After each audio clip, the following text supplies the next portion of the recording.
Por que o assunto de saúde mental ainda é um tabu? A grande maioria da sociedade ainda conecta a questão da saúde mental com os conceitos mais arcaicos de loucura, deixando de procurar atendimento, abordagem da saúde mental. Por mais imparcial, por mais distanciado que nós procuramos ser do processo, a decisão ela sempre vai marcar mais ou menos o nosso consciente e muitas vezes o nosso inconsciente. Quando as cortinas fecham, o peso da decisão recai sobre os ombros do juiz. Então é necessário que se enxergue e se aborde a questão de uma forma universal, levando em consideração esses fatores.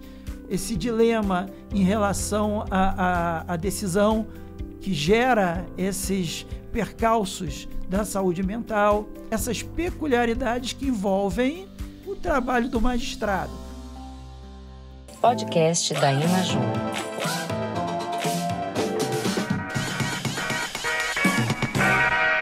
O Conselho Nacional de Justiça aprovou este ano alterações na Resolução número 207 de 2015, que institui a política de atenção integral à saúde de magistrados e servidores do Poder Judiciário. O intuito é combater a subnotificação de casos e permitir o aprimoramento da análise dos dados coletados.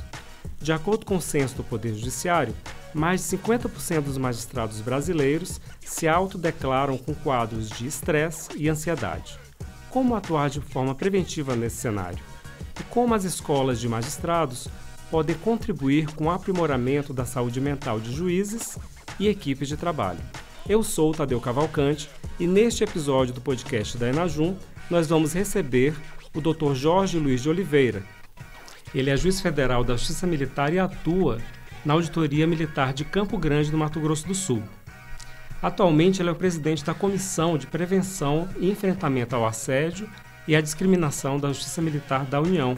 É mestre em Direito Público e Evolução Social e, entre outras formações, tem pós-graduação em diversas áreas, como Direito Penal e Processual Penal, Educação Cognitiva e Valores Éticos, Filosofia, Neurociências e Comportamento, Psicanálise e Análise do Contemporâneo. É também autor dos livros Assédio Moral no Ambiente de Trabalho e Estudos Criminológicos sobre a Violência Psicológica, sendo coautor de diversos livros na área de assédio e direito penal.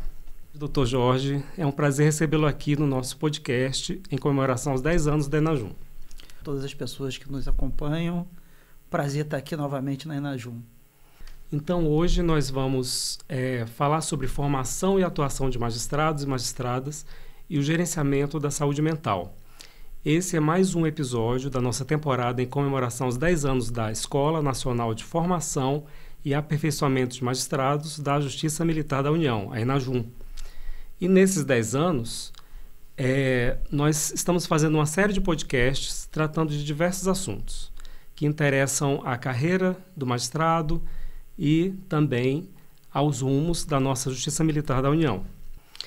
Dr. Jorge, o Conselho Nacional de Justiça aprovou esse ano algumas alterações na Resolução 207 de 2015, que institui a política de atenção integral à saúde do magistrado e dos servidores do Poder Judiciário.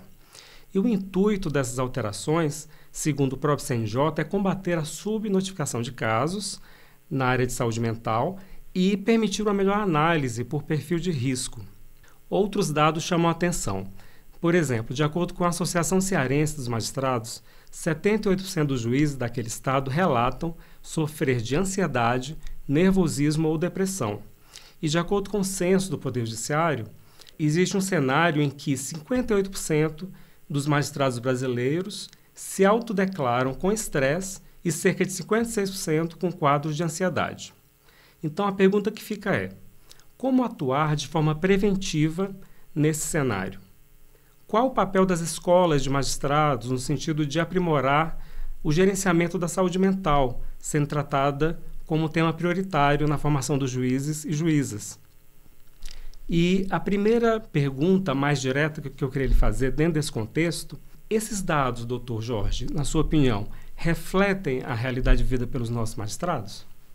Bem, eu não acompanhei a realização dessa pesquisa, a metodologia que foi utilizada. É uma das questões que envolvem as pesquisas, em especial no Poder Judiciário, mas em diversas áreas, é o baixo número de amostras. Porque no universo, às vezes, muito grande de um tribunal, de todo o judiciário, há uma proporcionalidade muito baixa de amostras, ou seja, das pessoas que efetivamente respondem às perguntas. Mas por esses dados aí e pela realidade que nós vivenciamos no judiciário em especial, mas em toda a sociedade brasileira e universal também, eu penso que esses dados eles são coerentes dentro de uma perspectiva em termos de sofrimento mental conectado com o ambiente de trabalho. Eu penso que são dados que não são dados irreais, são dados que são compatíveis com os casos que a gente avalia, com os casos que a gente acompanha e com o conhecimento geral que a gente tem sobre essas questões. Interessante, doutor Jorge. E a gente, de acordo com a própria resolução do CNJ, que trata sobre saúde mental, saúde integral dos magistrados e servidores do Poder Judiciário, eles trazem um trecho da própria OMS que fala que saúde é um estado de completo bem-estar físico, mental e social, e não apenas ausência de doenças. Então, é interessante que a saúde mental ela está contemplada dentro do que se entende por saúde integral. Agora, a pergunta é, por que o assunto de saúde mental ainda é um tabu? É um tabu porque a grande maioria da sociedade ainda conecta a questão da saúde mental com os conceitos mais arcaicos de loucura. A gente estuda muitas vezes a história da loucura e vê que o louco era aquele que não se encaixava em determinados padrões que eram preconcebidos pela sociedade naquele momento. E houve toda uma estigmatização em relação ao entorno do que seria a loucura e, por conseguinte, do louco. A nossa sociedade evoluiu, as questões de abordagem de saúde mental evoluíram, mas o pensamento de grande parte da nossa sociedade ainda está conectada com essa ideia de loucura. Então, entender ou conceber que eu preciso de tratamento de abordagem para a saúde mental me conecta automaticamente com as questões de loucura. Isso traz um constrangimento às pessoas, porque temem que a sociedade do seu entorno venham a taxá-la como louco ou como alguém que não se encaixa nos padrões da sociedade em que vive. Então, por isso ainda, o tabu ele subsiste, porque nós temos uma grande parte da sociedade conectada com esses conceitos ultrapassados da loucura. Então, não se entende que a saúde mental ela está no encaixe da saúde integral. Ela faz parte, e digo mais, ela é uma parte completamente conectada com a saúde física e saúde social. Então, entende-se que a saúde mental ela não está efetivamente colocada no nosso cenário atual como uma patologia comum ou como um mal-estar conecto à nossa civilização atual. Para utilizar uma conexão com Freud, com o livro O Mal-Estar das Civilizações, as pessoas acabam mantendo esse tabu e deixando de procurar atendimento, abordagem da saúde mental. Então, há parece que é um pouco prosaico se falar sobre isso, ou se pensar que ainda existe isso, mas a resposta para a mantença desse tabu é exatamente essa. Ou seja, nós precisamos nos reconectar com a concepção real do que é a saúde mental. Perfeito, doutor Jorge. E nós vemos que esse cuidado com a saúde mental no Poder Judiciário, me parece que tem, a resolução é de 2015, então pelo menos 10 anos de discussão sobre esse tema, né? O senhor acha que essa discussão tem evoluído no Poder Judiciário nos últimos 10 anos? Temos duas partes. Primeiro é a normatização. A resolução CNJ, normativas internas dos tribunais, normativas da própria OMS, enfim, elas funcionam de uma forma potente como evidenciadores da situação. Ela nos traz a chamada visibilidade normativa do problema. Ela traça diretrizes e estabelece prioridades. Agora, existe um outro lado da aplicação prática, da abordagem prática. E penso que é isso que nós temos que perquirir hoje. Como está sendo essa abordagem prática? E quando a gente entra nesse tema, nós acabamos verificando que as coisas não andam na mesma sistemática do que a evolução normativa. Há diferenciações e abordagens, vamos nos ater aos tribunais, dos diversos tribunais do Brasil, o que não deveria haver, porque o próprio CNJ ele tem essa incumbência de padronizar esse tipo de ação nos tribunais, e há uma ausência de abordagem, que penso aí que é o principal, do conhecimento da sociedade que nós vivemos, para que a gente possa abordar de uma forma prática, trazer ganhos. Aí já vai aquela pergunta inicial sobre como prevenir. As diretrizes, as resoluções, as normas, elas nos dão uma visibilidade em relação ao que fazer. Mas, para fazer, são necessárias ações e, principalmente, ações implementadas por pessoas que detêm o conhecimento da sociedade, o que é a nossa sociedade e dos dilemas que nós vivenciamos hoje na sociedade atual, que são dilemas igualitários em relação ao judiciário, ao executivo, ao legislativo, à iniciativa privada. São dilemas da sociedade contemporânea. Um dos pontos mais importantes que está em discussão a neurociência, ela entra nessa discussão, a psicanálise contemporânea, ela entra nessa discussão, nessa abordagem do contemporâneo, em relação à hiperconectividade. Freud, na época em que concebeu a clínica psicanalítica, ou seja, no início do século passado, ele já mencionava e designava o homem, o indivíduo, o ser humano, como o Deus protético, o Deus das próteses, fazendo uma conexão entre o homem e a tecnologia. Só que a tecnologia que ele trabalhava na época era o telégrafo, era o telefone, era o trem. Então, ele dizia que o homem estava se assenhorando de determinadas valências que não pertenciam ao seu corpo e sua alma. Sem dúvida. Doutor Jorge, eu queria lhe perguntar também, porque assim, diante desse cenário, né, em que nós temos tantos fatores, né, ambientais, externos e não só internos, que influenciam a saúde mental, voltando para o caso específico do juiz, né, que lida com decisões que vão impactar vidas humanas, instituições, né, decisões extremamente sensíveis. Como que o juiz pode equilibrar tantas atribuições tão complexas com a própria saúde mental dentro de todo esse contexto que o senhor falou? A posição do magistrado, o magistrado conduz o processo, para ser bastante simplista. Ele processa e julga um caso. Mas não é um caso inanimado, é um caso real e que contém protagonistas, seres humanos, e cada decisão judicial, seja de qualquer natureza, trabalhista, de família, penal militar, penal comum, enfim, qualquer que seja a natureza, ela terá uma consequência na vida dessas pessoas que estão no processo litigando. O magistrado, ele, direto ou indiretamente, ele é responsável por essa consequência. Muito embora ele faça o trabalho dele, mas ele, no final, é o responsável. Eu sempre dizia isso. Existe, na nossa realidade da justiça militar, o juiz, o promotor e o advogado, o defensor.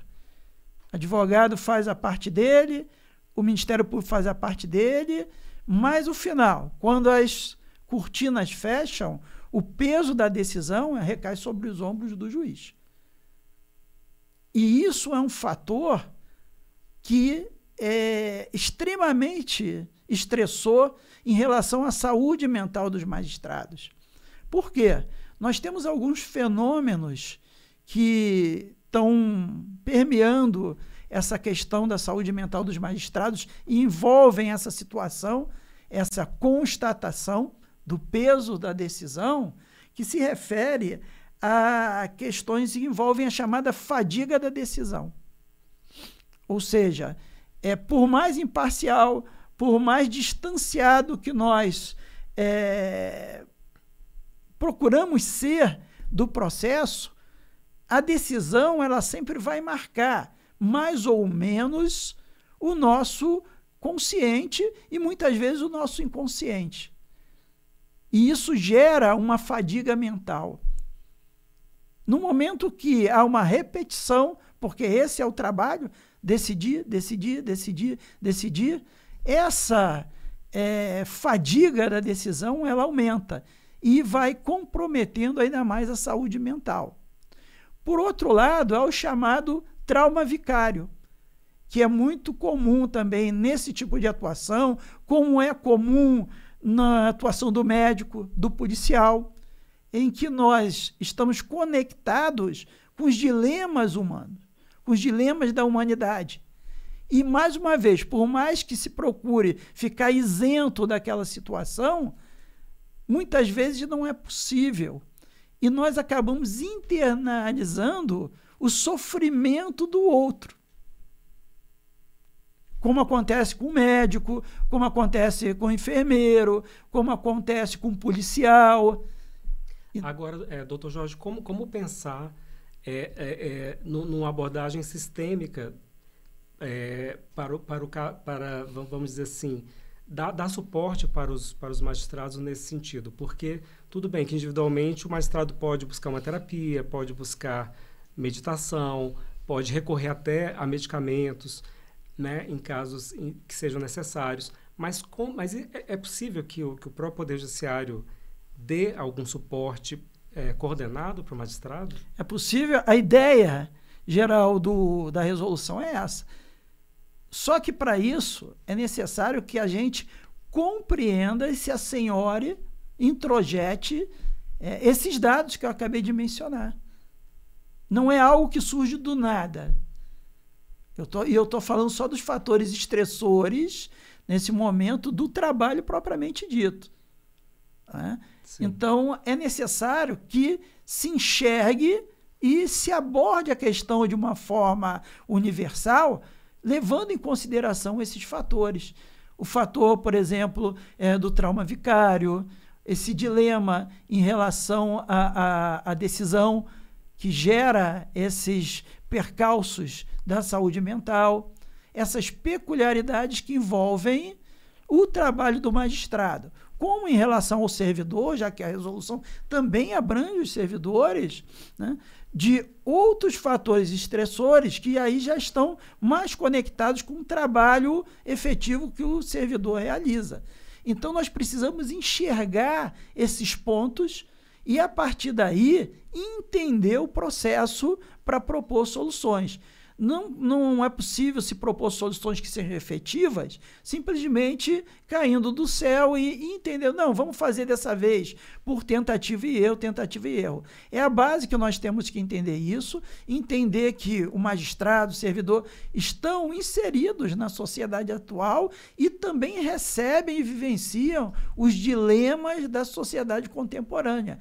Em especial, essa questão que envolve a tecnologia, que também afeta muito a saúde mental, que é mais um reforço para a afetação da saúde mental. A partir desse conhecimento de base, a gente pode construir um programa e aí ações que acontecem e se encerram, elas não são efetivas.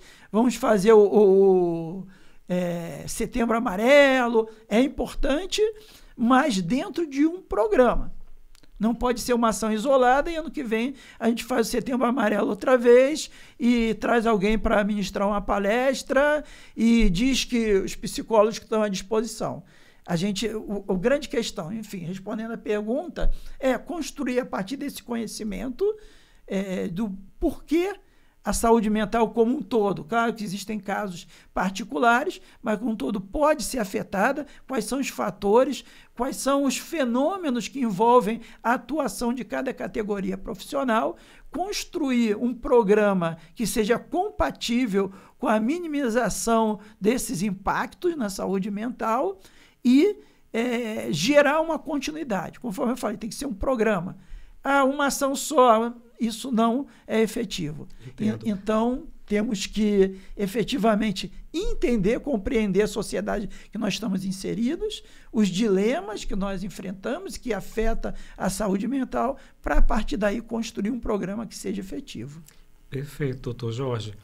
E pensando aqui que, na verdade, a saúde mental é um desafio para todos nós, desde a infância, passando pela adolescência, até chegar na vida adulta, sempre vai haver questões a serem trabalhadas na saúde integral, né? E incluindo aí a saúde mental. Agora, na formação profissional dos juízes, que é o tema central da nossa conversa, ampliando para a formação profissional em geral, a gente não tem um preparo na nossa formação como profissional focado na saúde mental. A gente não tem matéria sobre isso, a gente às vezes faz introdução à psicologia, alguma coisa assim, mas efetivamente não me parece que haja um trabalho mais efetivo nesse sentido. E aí nós chegamos às escolas de magistrados, como é o caso da Enajum. O senhor acha que as escolas podem corrigir essa disfunção, oferecendo mais recursos, mais ferramentas para o magistrado nesse processo? É um instrumento que nós temos à disposição e um instrumento muito valioso.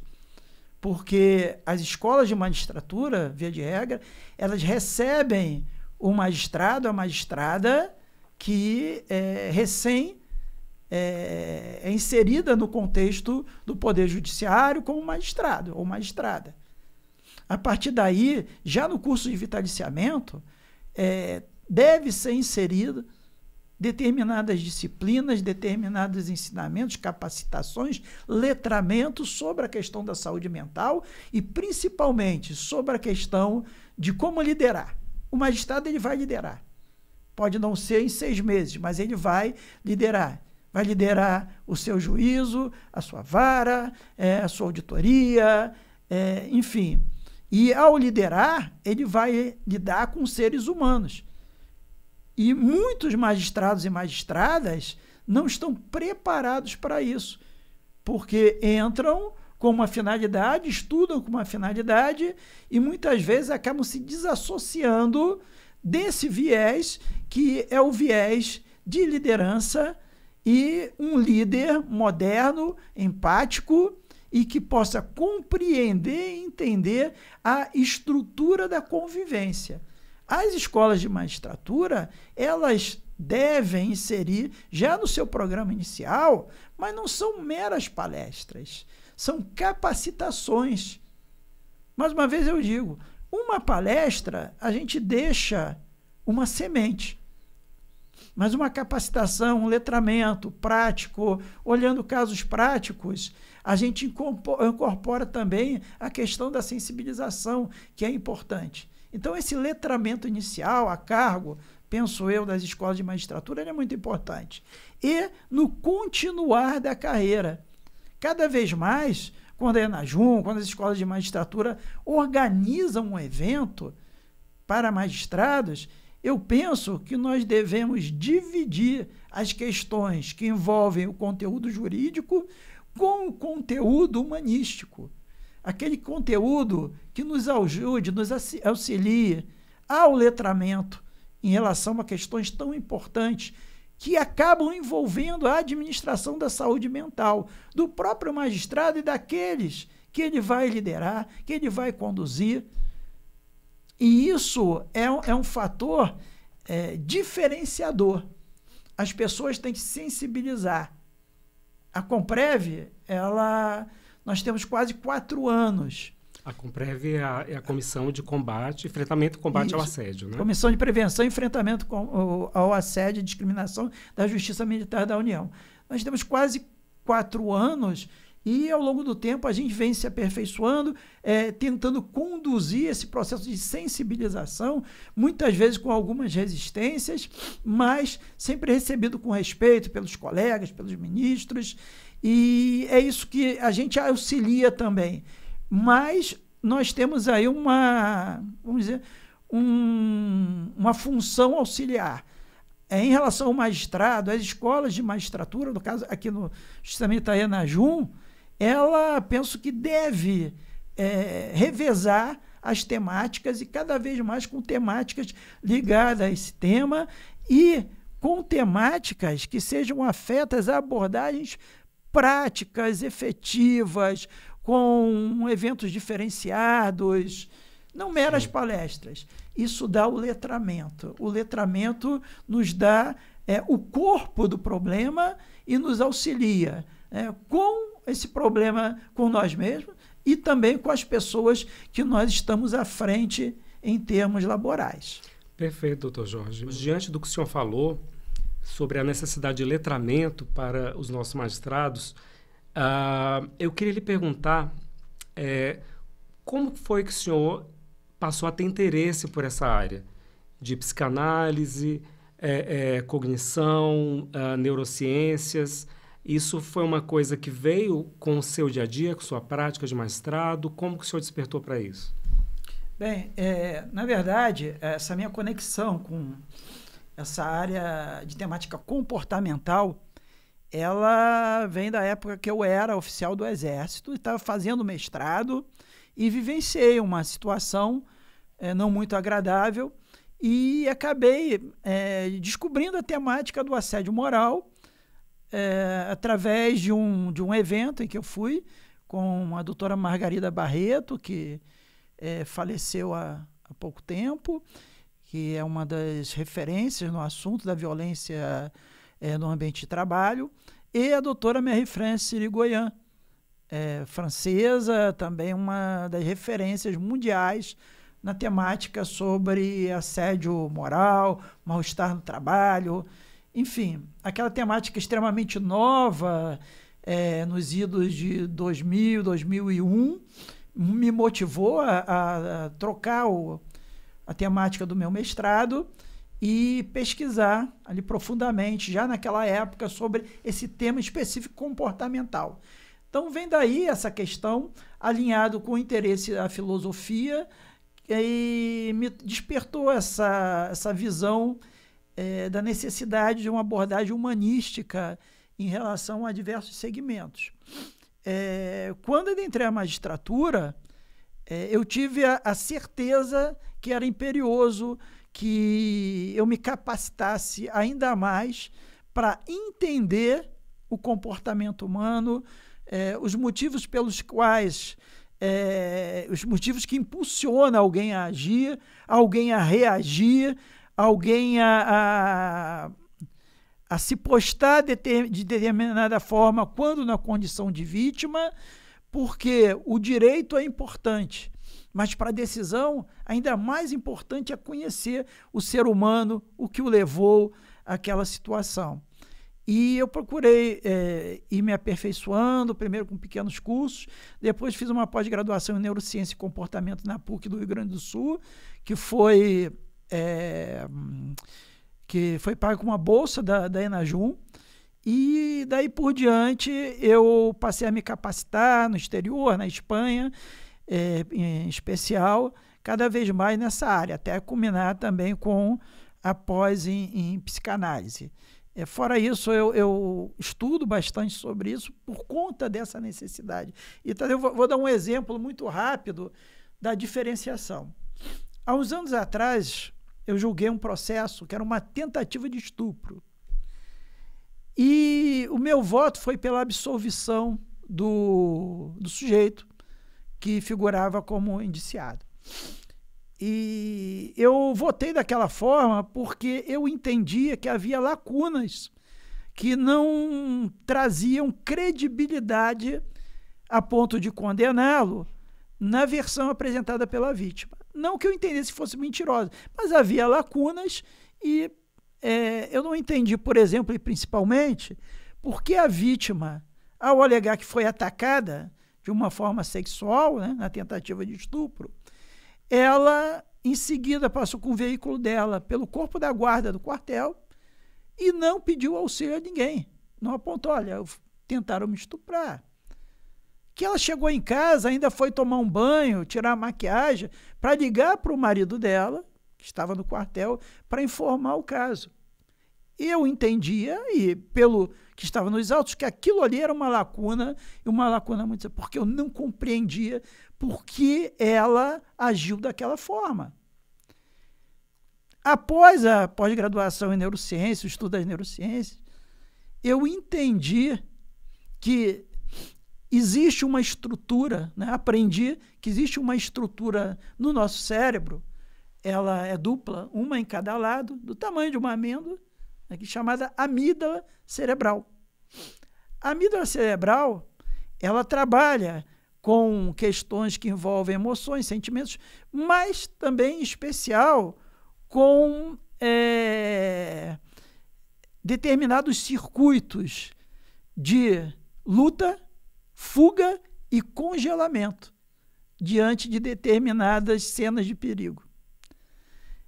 Então, naquele momento, eu me reportei àquele caso e pude constatar que ela gerou uma fuga, ativou o circuito de fuga dela por aquele trauma ali inesperado e não racionalizou, como eu, enquanto julgando, estava racionalizando. E estava explicado ali, pela neurociência, aquela lacuna que me fez votar para absolver. E o indivíduo foi absolvido. Mas o tribunal ele reverteu a decisão e acabou condenando. Mas isso dá a importância da gente compreender o comportamento humano, como isso funciona, quais são os fatores que influenciam. E de 2 pontos. Da neurociência, que trabalha com protocolos bioquímicos e biológicos, e da psicanálise também, que trabalha com a subjetivação do indivíduo e questões do inconsciente. O senhor realmente, por meio de um exemplo, né, bastante delicado, né, muito sério, grave, como uma tentativa de estupro, né, o senhor conseguiu ilustrar muito bem a influência que os seus estudos nessa área de neurociências o ajudaram como juiz, né? E eu queria lhe perguntar, o senhor já falou de algumas habilidades, competências que o juiz deve ter, porque ele é um líder, porque ele lida com vidas humanas, porque ele precisa entender da psicologia humana. Agora, como começar? Porque, às vezes, o juiz está numa comarca, ele está em alguma região que não tem escola, que não tem esse aparato, né? Então, assim, é possível começar por algum lugar? O senhor daria alguma sugestão de como começar esse autoletramento? Atualmente, nós perdemos os limites de distância. Aí nós vamos falar da coisa boa, né, da tecnologia. Até quem está em uma área mais remota, ela tem acesso a questões que envolvem os cursos online, EAD. Hoje, muitas pós-graduações, especializações em EAD, uma grande maioria tem bastante qualidade, muita qualidade mesmo. E há outros cursos, diversos outros cursos, plataformas que são ofertadas. Os próprios, por exemplo, o tribunal oferta cursos básicos referente a essas questões. Então, penso que deve começar entendendo a situação. Porque tem muitas pessoas que não acreditam. Isso é bobagem, isso é coisa do dia de hoje. Aqueles chavões. Antigamente isso não existia. Sim, antigamente existia de outra forma. Né? Até hoje estava as questões de... Antigamente não existia. A gente estava comentando sobre a questão das limitações de alimentação. Então, no quartel, antigamente, a gente tinha colegas que constantemente estavam rolando com dores abdominais. Era uma coisa muito comum nas escolas militares, tudo. E o pessoal dizia que era frescura, que era comia mal, tal. Mas depois a gente descobre que aquela pessoa tem problema com glúten, com lactose. E naquela época ninguém aventava isso. Todo mundo comia, bebia, era aquilo tudo mesmo, e se passasse mal, não tinha nada a ver. Então, assim, são outros tempos que tinham outros problemas. Então, as pessoas tendem a dizer isso. Isso não é importante, isso não é relevante, eu tenho que estudar direito, não tenho que estudar como a pessoa pensa. Mas a gente vai ver que os processos, de que natureza forem, eles são uma sucessão de histórias, de comportamentos, de motivações, de cenas do consciente e do inconsciente, e para o juiz bem decidir, ele tem que estar preparado. Então, começar com pequenos cursos, verificar uma pós, pode ser AD que lhe dê um aporte, um curso livre. Existe hoje um catálogo imenso de possibilidades que a pessoa, em se interessando, ela pode se capacitar. Mas vejo também, e aí, mais uma vez, que as escolas de magistratura, cada vez mais, elas têm que efetivar no seu catálogo essa temática com muita ênfase, e também os setores de treinamento. Por exemplo, a Escola de Magistratura Nacional, vinculada à AMB, Associação dos Magistrados do Brasil, ela tinha um curso, isso há 15 anos atrás, chamado Jurisdição e Psicanálise, que era um curso fantástico, era um curso de 4, 5 dias, mas era um curso fantástico, que inclusive, na época, o pessoal fala hoje muito com senso comum a terminologia pedófilo. Eu aprendi com um especialista o que era de fato o pedófilo e quais suas características e quais as características da vítima que ele focava. Então, assim, e esse curso me parece que simplesmente desapareceu dos catálogos. Então, assim, a gente tem que buscar individualmente, mas também institucionalmente, essa temática. Excelente, doutor Jorge. Bom, nós estamos chegando no final desse episódio, uma conversa muito interessante que trouxe muitas informações que eu acredito que vão ajudar outras pessoas e que desperte o interesse nesse mundo, né, da psicologia, da psicanálise, daquilo que se passa na alma humana. Eu sempre tenho feito uma pergunta que eu vou fazer agora para o senhor, que é: o que se espera do juiz do nosso tempo? Bem, eu penso que espere um juiz que seja um juiz humano e que entenda também de humanismo. O juiz que aplique o direito, isso é o básico. A gente não pode dizer que nós esperamos do juiz contemporâneo do futuro que ele aplique bem o direito, porque isso é inerente. Mas nós esperamos muito mais. Esperamos que seja um juiz que enxergue o ser humano na sua integralidade e que entenda a forma que leva o ser humano a pensar e a agir, o que influencia no comportamento do ser humano. Não estou falando só em relação ao réu, à vítima, mas em todas as partes do processo, inclusive de outros protagonistas, como o Ministério Público, a defesa, o advogado, e o juiz entendendo, né, essa dinâmica, ele consegue exercer na plenitude o que se espera dele como magistrado, não só como um aplicador do direito, mas com aquele que conduz a justiça. Então, esse vamos dizer, o grande anseio para o juiz contemporâneo, o juiz do futuro.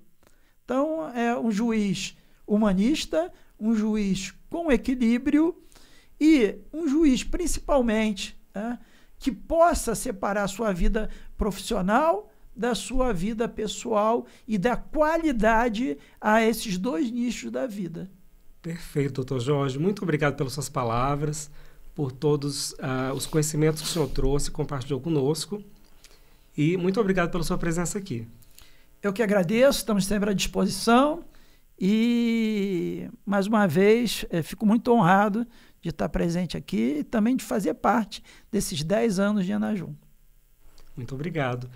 Então, assim nós terminamos mais um episódio do podcast da Enajum voltado para os 10 anos da nossa Escola Nacional de Formação e Aperfeiçoamento de Magistrados da Justiça Militar da União. Obrigado pela sua audiência. Se você gostou, compartilhe esse episódio, deixe o seu like e até o próximo episódio.